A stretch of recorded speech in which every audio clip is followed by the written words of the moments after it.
For me it is irrelevant, but let's say for the Kashmirian tradition, as far as my teacher expressed it, Tantra is a very appropriate way to explore life according to our day and age, because it is simultaneously a non-dual tradition, but at the same time it is a multifold tradition. That means that all aspects of life are linked to this fulfilling of truth. So it is very different than the progressive or dualistic approach. We tend to demand a change in life. The Kashmirian tradition only demands listening toward life. So when you talk about Tantra, we are specific about the Kashmirian Tantra, because in the South India and in the Northern India, the word Tantra is used for traditions which are very different, which are entitled to the word Tantric, but it's a very different resonance. And even in Kashmir, there are some lines of dualistic Tantra, but my teacher referred to a non-dualistic line, so which can unfold in all walk of life. And the body is the main object of our perception, so of course it has some ramification in the exploration of the body feeling.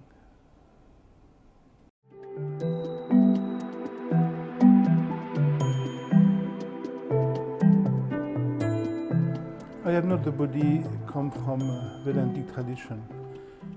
In Kashmir, we are the body, but we are the body too. The body is one layer of expression, but generally we don't know this layer because what we call the body actually is not the body, it's a reaction toward the body. So most people feel their body as heavy, as tense, and think that this feeling is the body feeling. For us, this feeling is a reaction. When you're very young, something happens, some violence happens, and you create a tension, you tense your body to survive this situation. And slowly in life, you begin to keep all the creation you use to survive in violence or in other situations in life. And then the body becomes slowly a reaction. And the body, in fact, is used by most people as a way of fighting, as a way of defending yourself or asserting oneself. So this body of defending and asserting is not the body, it's a reaction. So before to know what we are not, we must know what it is we're talking about. So the inquiring about the body is just to open oneself to discover what really is the body. Is it this feeling of heaviness, of dullness, of tension? This feeling I use for aggression, for defense? Or is there something else? So this must become an experience and not a thinking process. So body work as a space for this discovery.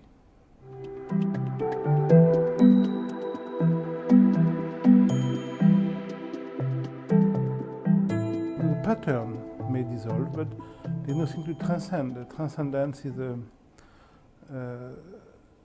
concept which is improper in tantric Shaivism, because there is neither transcendence nor immanence. There is only intensity.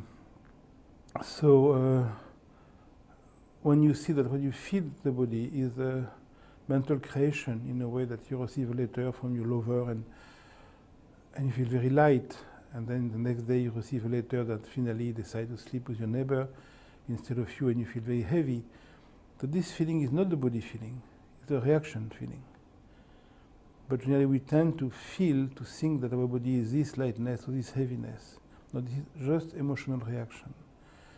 So we must, in a certain way, be passionate by this exploration to see what could be my body when neither I am opposing something or striving towards something, defending something. So Tantra is a practice, is not a philosophy. So the exploration go in that direction. And that, of course, has only a value because it transposes in all walk of life in a way that, for example, most people, when they do body work, if they bend forward, they feel a tension in the back. And if you ask them, are you tense? They will say, yes, I feel my back tense. I am tense. With the exploration, when you realize that when your wrist is tense, when your fist is tense, you're not tense. The fist is tense. When the fist is open, I'm not more open. My fist is open. My fist is tense. My fist is open. My back can be tense. I'm not tense. My back is tense. And when you realize that in a exploration, like your body, your back is tense, but you're not tense, that will transfer to the level of emotion. When you feel fear, you're not afraid. When you feel sadness, you're not sad. And it is because you feel sadness without being sad that you go and see Rigoletto, you pay $200, and when at the end of the play Rigoletto, the daughter of Rigoletto is killed, you cry, it's very sad, you come out, and you said it was beautiful. What was beautiful? Feeling the sadness without being sad. What is beautiful in fear? Feeling fear without being afraid. That's why people jump from a bridge with an elastic around their legs, try to feel fear, and they sleep very well. But if you're afraid, you block the feeling of the fear, and that can remain. If you're sad, you block the feeling of the sadness, and that will remain. If you're tense, you block the feeling of the tension, and that will remain. But if you feel the tension will unfold by itself, because the very nature of fact is movement, and the tension which unfolds by its very nature quit is limitation as tension. So for us, the body work has only a value if it transposes in the emotional level. That's why the way we work look like all the school of yoga. We all do the same position, but the way we do it is different. That we don't do it striving towards something. We do it to feel. And when you feel oneself aloof from what you feel, and that will transpose in emotional life.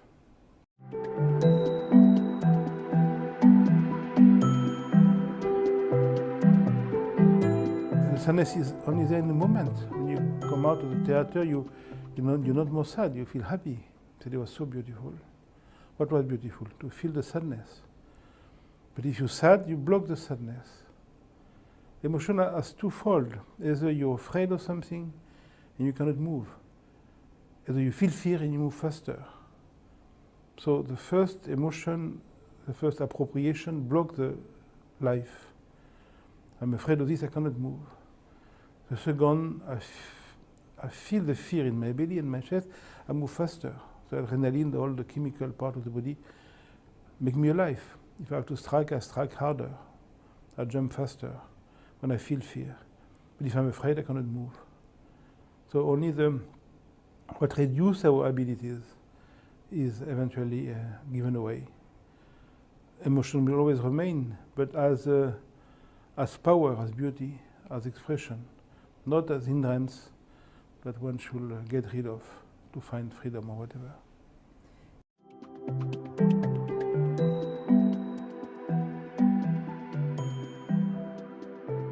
Emotion and sensation is we should not try to find understanding through the words, because words are kind of agreement between you and I.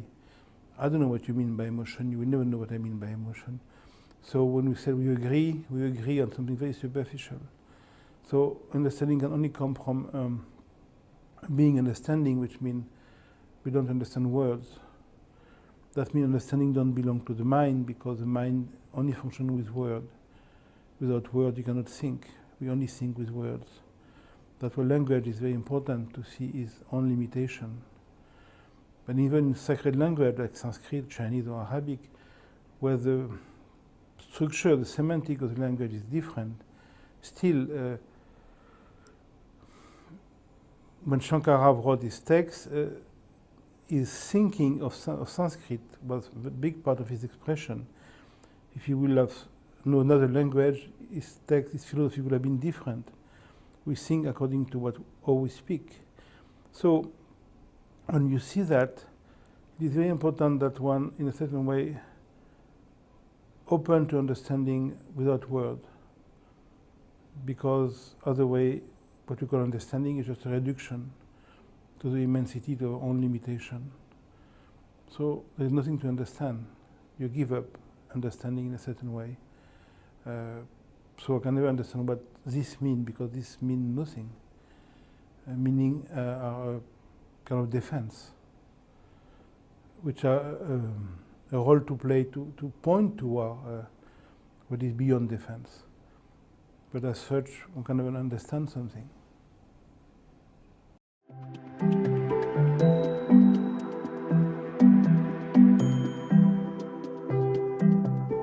It refers to celebration. When you realize you don't need to build anything in your life, that you don't need to achieve anything in your life, that you need to defend anything in your life, in a certain way what remains is a feeling of celebration, is a thanking. Not thanking something, not thanking somebody, but just the very fact of thanking. So for us, perception actually is thanking. Thinking is celebration. When thinking is used as an expression of this forefelling. But generally thinking is used as a defense. We use our fist or our elbow to fight, and we use our thinking to fight. I agree, I disagree, you're right, you're wrong. So thinking had become a fighting tool. But as such, it doesn't need to be. Thinking is, in a traditional way, an expression of truth. That's why if you read the text of Master Eckhart or Ibn Arabi or the great sage, their thoughts come from silence. So they bring you back to silence if you don't accent the semantic or the meaning. They have rhythm come from silence. So Kashmiri Tantras reduce the importance of formulation. But this is not specific, because you'll find the same in all traditional expression.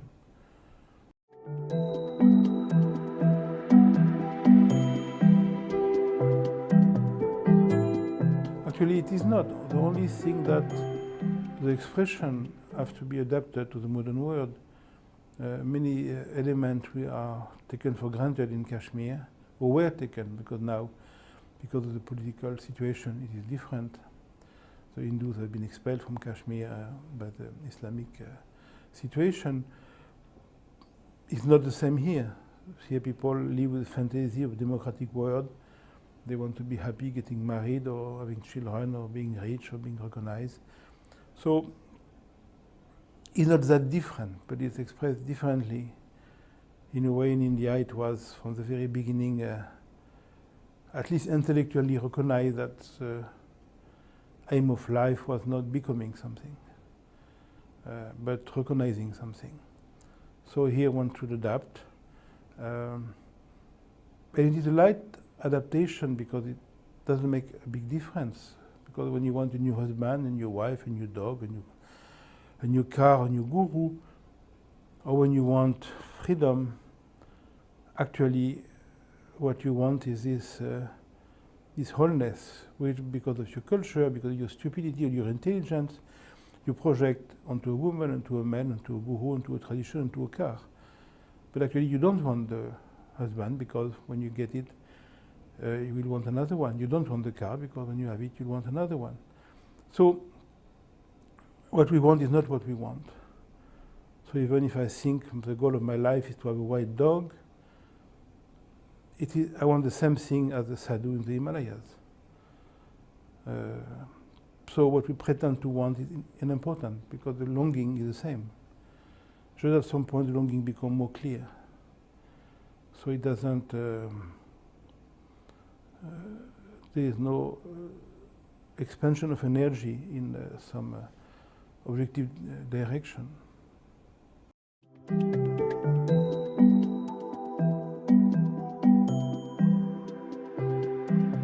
Seeking is an expression of truth. It's not a way. Abhinavagupta in the Tantra Loka is very clear that all the yoga practice are an expression of truth. Yoga do not bring to truth, but truth expresses itself through yoga. So the way is an expression. Sadhana is it is because you forfeit silence that your life becomes sadhana. But to do sadhana to reach silence is a wrong way of thinking. The very fact you look for something is a proof you already feel it, you already have it. The very fact you ask a question proves you know the answer. The answer is before the question. You can only ask a question because you forfeit the answer. You cannot ask a question. So for us, the sadhana, somebody who look for God, is looking come from God directly. It's just an expression. But the looking do not bring you to what you look for. What you look for is behind you. The way you express yourself is seem as a seeking maybe at the beginning, but will end up being a celebration, or what cannot be sought, what cannot be found. You are what needs to be found. You're not the finder of anything. The truth is in back of us, not in front of us. That's why it can never be reached, it can never be understood, it can never be felt, it can never be sensed. Because we are what needs to be sensed, felt, and see. We are not the seeker. We are what is seek. We are what is sought. So, sadhana and the seeking and the expression is for us is a direct transposition of the fulfilling of truth in the realm of spiritual dynamism.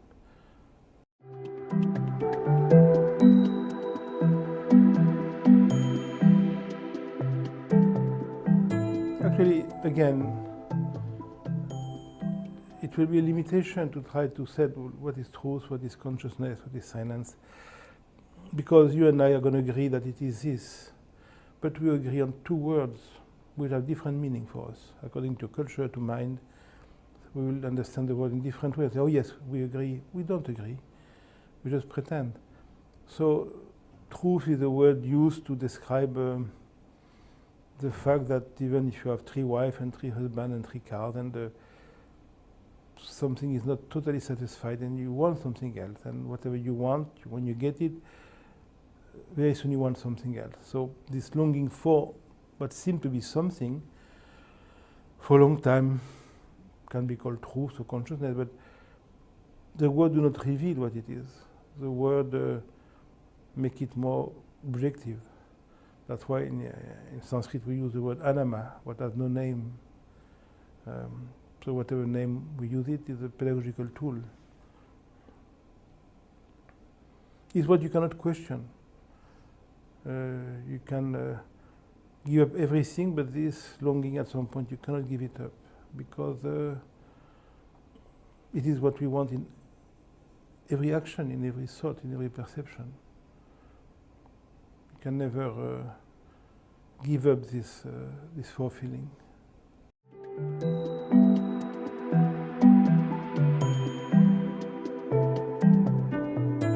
Saying there is no truth, or saying there is a truth are both thoughts and they're both respectful, but they refer to the same thing. According to my brain, to my culture, if I'm communist, I will say there is no truth, that's the truth. If I'm a Buddhist, I would say the truth is Trikaya, the truth is Buddhahood. Why not? We're talking about the same thing, with different clause. So at some point you stop accenting the clause, and you feel, in a way, what it means, without making it objective meaning, but it always remains a fulfilling.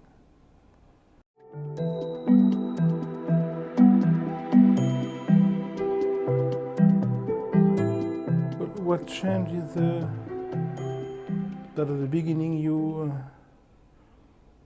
feel relaxed, and more you inquire about the body, and more you realize your only tension that at the beginning you feel still, and more you inquire about the mind, and more you realize you're not still really.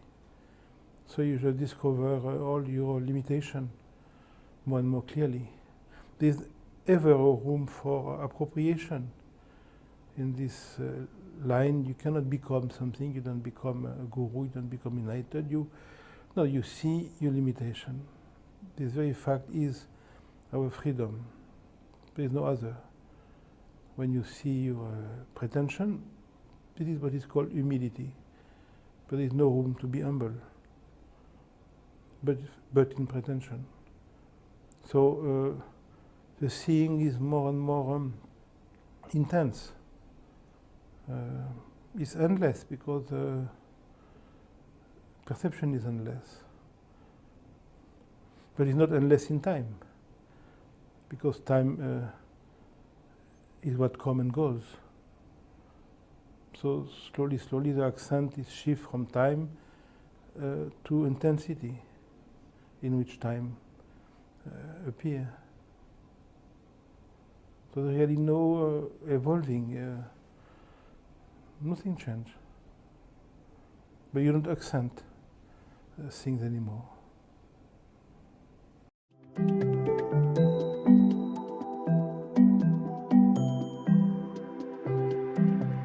In which Jean-Pierre has two teachings. He was teaching Advaita Vedanta for the very bright people, and Tantra for the very stupid one.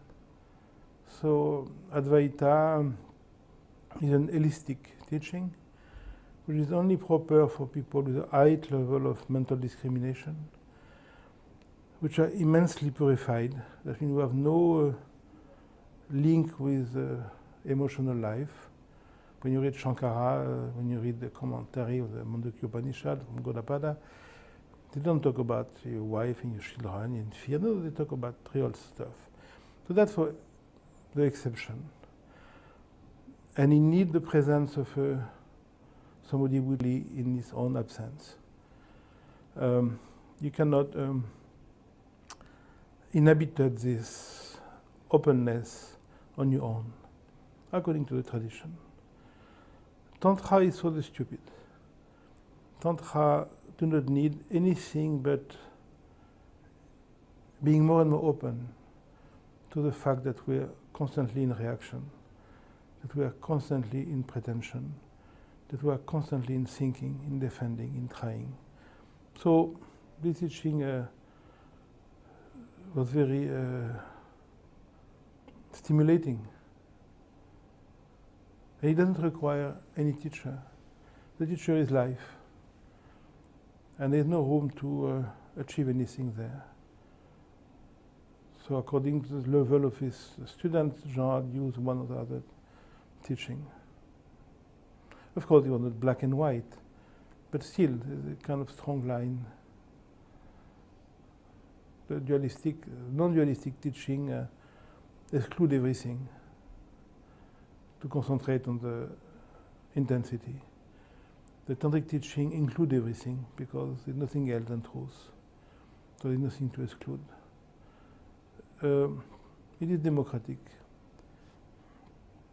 The other is elitist. That's the tantric point of view. From the Vedic point of view, they see it a different way. And there's no contradiction, because Indian traditions are multifold. It may seem in opposition, it is not.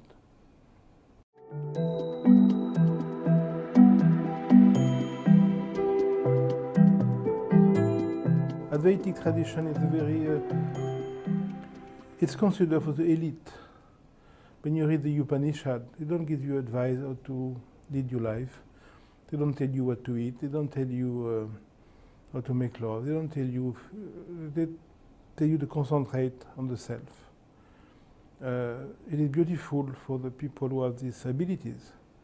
Because most people may concentrate on the self when everything goes well, but when their wife sleeps with a neighbor, when their child gets killed, or when they have a cancer, the concentration is weaker. Then the tantric tradition has a room to play. But if one has this ability to abide in the very self of oneself, it is beautiful. Nothing else is needed. But most people can only have this full feeling when the surrounding is fine. But if your work breaks down, if the body breaks down, if the wife breaks down, or the husband breaks down, or the child breaks down, their meditation or their own non-identity is weakened. So then the tantric tradition has a role to play. To make you see that the very fact of what's happening is nothing else than what you were looking for. That consciousness has no form. It has the form of what appears in the moment. And it is our thinking mind which will create a separation. But that should be felt and not thought. So there's no opposition, it's just a different orientation.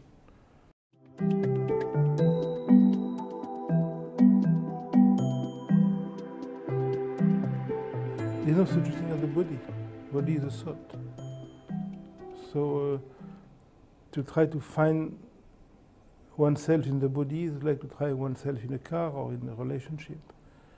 It's a fantasy. Body is only there when it is thought. In deep sleep there is no body, but every time you go to sleep you're so happy in the night to go to sleep. So, and to try to pretend I am nowhere or I am everywhere, whatever, it is very sweet, but fact of life challenge this evidence, if it's not a real evidence. It could be a real evidence. Ramana Maharshi never done any yoga. Maharaj neither, Lama neither. The great sage, none of the sages have done yoga. Master Eckhart in Arabi never stand on their head, and they were not missing anything. And you know so many people who do yoga day and long, and well, we wonder why. So it is not there, it's not against or for, it is just it's a question of intensity. Body is feeling, and whatever we call life is our body. We don't meet life, we meet only our body. So it's a kind of respect in a way to listen, not to listen to the body, because the body is the concept, but to listen to what we imagine as a body. And with listening, well, the preconception we have of the body will change.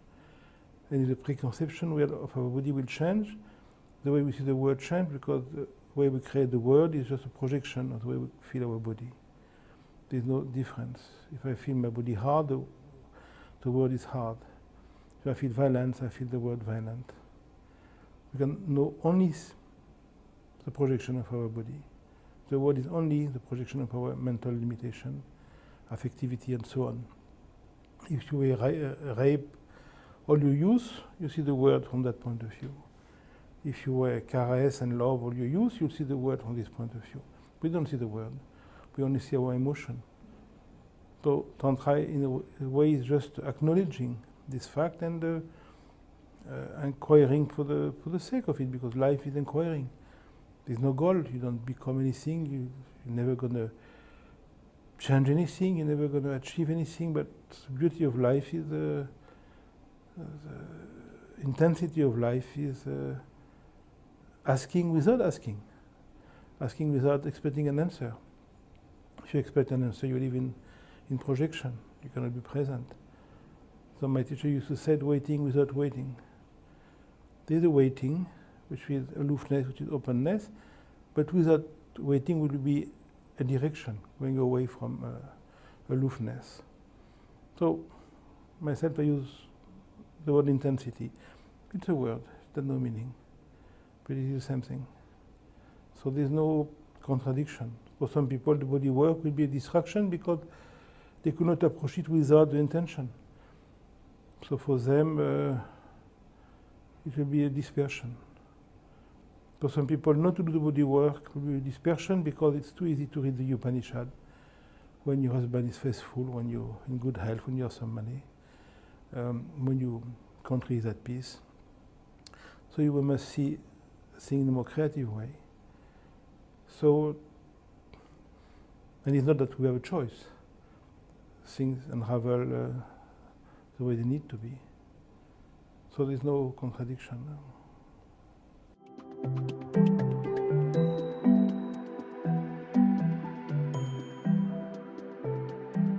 Krishnamurti and Vivekananda and Ramakrishna and his guru, and there was a picture of a very fat man, a big belly like me, but a big mustache, incredible eyes and a big sword, and so he was putting the kumkum, and one day we asked him, Maharaj, who is this man? He said, oh, this man is a man who killed all the English in my village.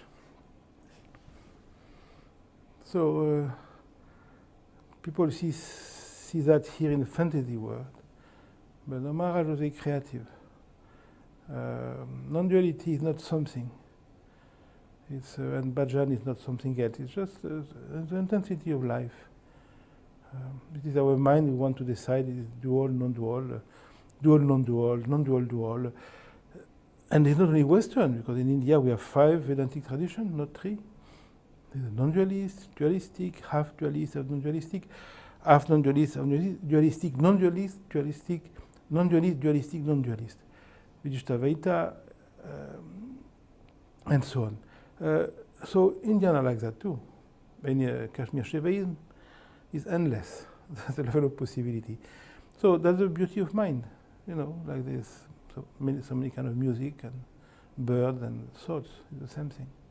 But there's never a contradiction. That's the beauty of India, that there is nothing is considered superior. It's only here that we want to know what is the best, which means nothing, but the best for who, the best for me, but this me has no meaning. There's no best, but everything has a space, and so there's no, that's why in India, if you're a prostitute, if you're a banker, if you're a guru, if you're a pandit, it is the same, because that's your way to express your life, your inquiry, but nothing is higher. It's just for a short moment, it seems like that. That's why you don't change job, because you change job if you think from a prostitute to become a banker, maybe it's better. It is not. So you stay where you are. You don't lose any energy trying to become anything, and you focus on the intensity. Then the prostitute could be a Nyanese, a banker could be a Nyanese, and the sadhu could be a Nyanese, why not? But there's no way which is better.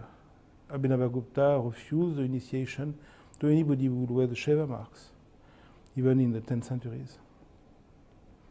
So there's no best anywhere.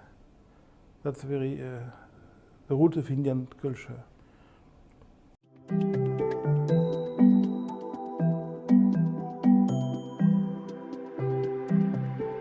Yes, because the ego wants to know what is best for me.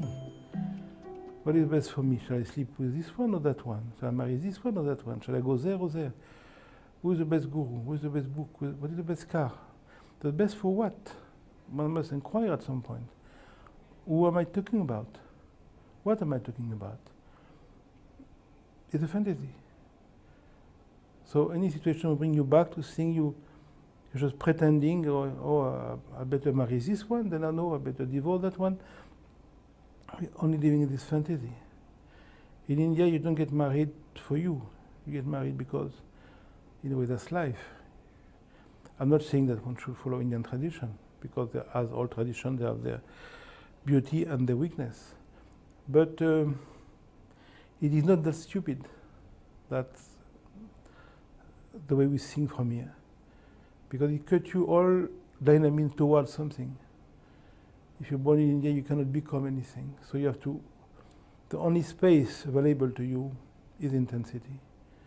Everything else is cut for you. You're not married for love.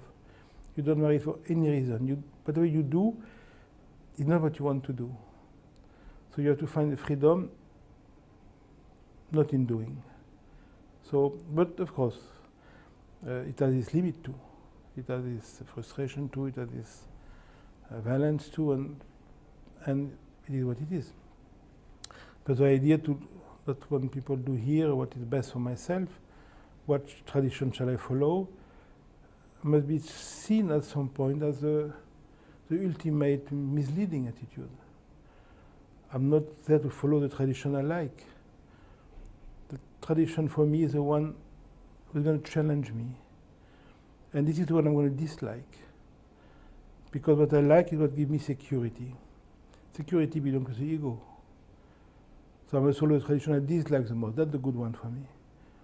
If I dislike it, that means I fulfill, I'm challenged by it. That's what I should do. What I want to do is always the wrong path. What I don't want to do is what I should do. That's the tantric way. If I don't want it, it's because I have a defense. This defense stops me from breathing life. To see the defense, I must encounter it. That's the only way. Because generally when I have a defense, I go somewhere else. Or I follow this tradition because it's easy, it fits me, I like it, I feel comfortable. That's the ego talking. We must only go where we don't want to go. That's the right way. That's the tantric way.